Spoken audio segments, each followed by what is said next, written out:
Have you just moved abroad for employment and you've received a call from your banker asking you to convert your existing savings account into a NRO account, and you're pretty confused like most NRIs who've just moved abroad as to what is an NRO account and why do you need to do it? Well, let me help you answer these questions and lot more associated with a NRO and a NRE account.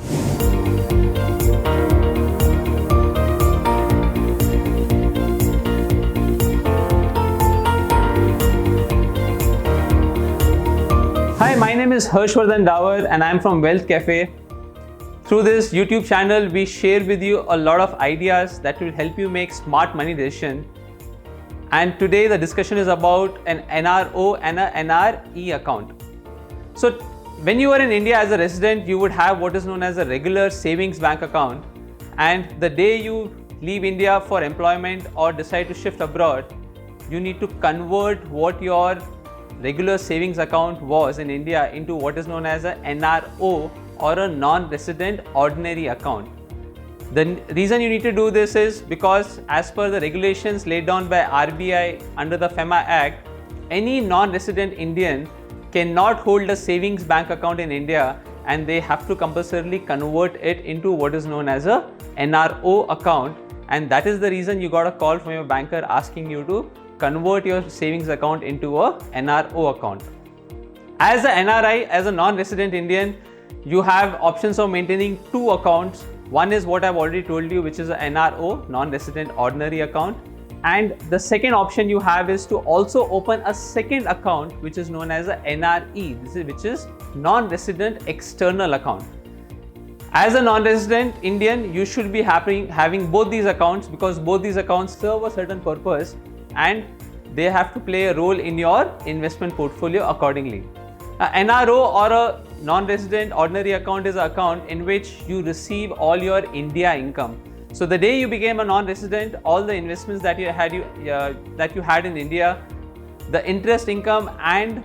the dividend income and maybe even a rental income from a real estate property, all of these are what are known as India earnings, and they have to go to a if I may tag it as an India account. So your NRO account is an India account which has your India money, and all the income generated from these investments will go into your NRO account. Whereas an NRE account is an account in which you can receive either your earnings from abroad, you can directly receive them in your NRE account, or if you're receiving the money in your account back in whichever country you are, be it US, Canada, UK, the savings from that income you can send it back to India, and when you do that you send it back to a NRE account and eventually make investments from that NRE account. So the reason you need to keep both these separate is you want to segregate between your India money and your outside of India, or let me say your foreign money. The second difference between these two accounts is that whatever interest you earn on your NRO account, just like how it was taxed earlier, it continues to be taxed, and your interest earnings on those NRO accounts or NRO deposits are taxable in India. Whereas if you get any money into your NRE account,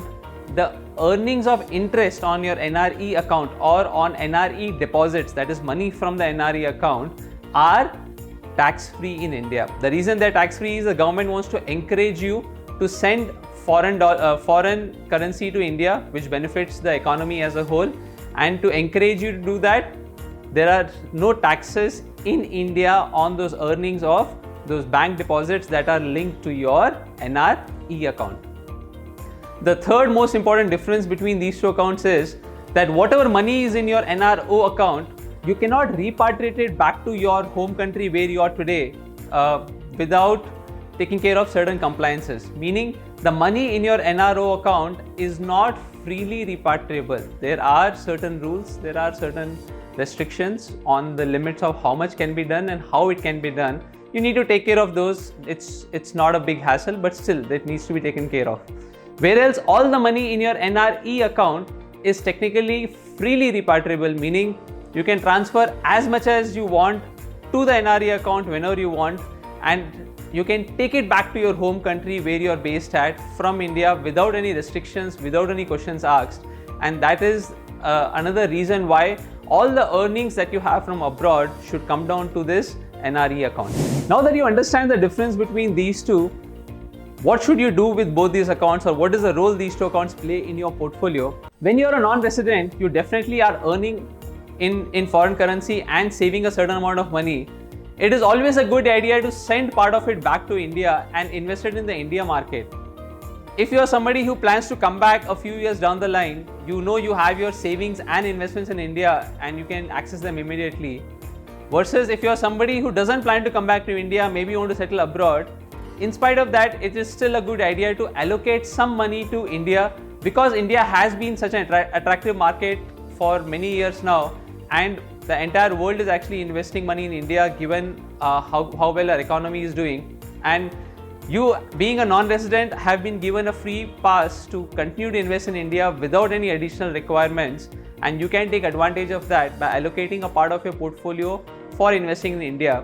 So whatever be the reason, whatever your foreign earnings are, use that, transfer them back to your NRE account in India and invest it from your NRE account. If you invested in a bank deposit, the advantage is it's going to be tax-free for you. And if you invested in any other investment, you continue to enjoy the higher returns which an India investment gives you versus what you would have earned in your home country, which more often than not, if it's a developed country, you are seeing returns which are lower than what the India market is able to offer you.